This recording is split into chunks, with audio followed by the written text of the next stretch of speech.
Isiniwalat ni Senate Committee on Women Chairperson Senator Risa Hontiveros ang isa pang Alice Guo na kapareho ng kaarawan kay suspended Bamban Tarlac Mayor Alice Guo, ngunit magkaiba ng mukha.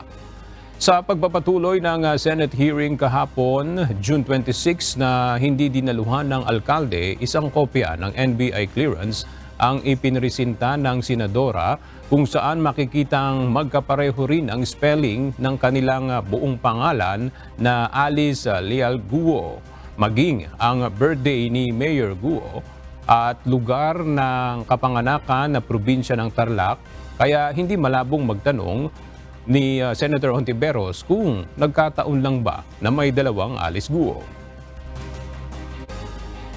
Is it a coincidence na may dalawang Alice Leal Guo na pinanganak on July 12, 1986 sa Tarlac? Or is this a case of stolen identity?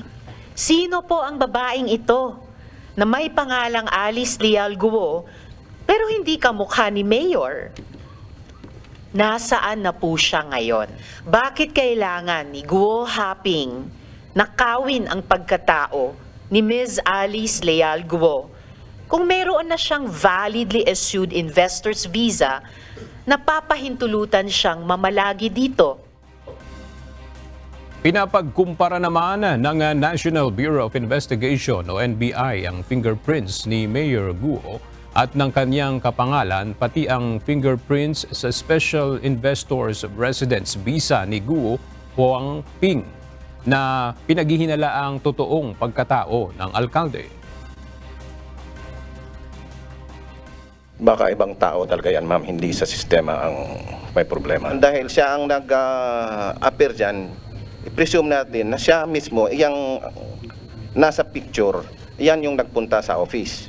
Ang mas maganda, ma'am, ma-determine natin dahil yung fingerprint, magkakaiba talaga yan para ma-determine natin whether or not yung tao na yan at saka yung si Mayor ay magkaiba.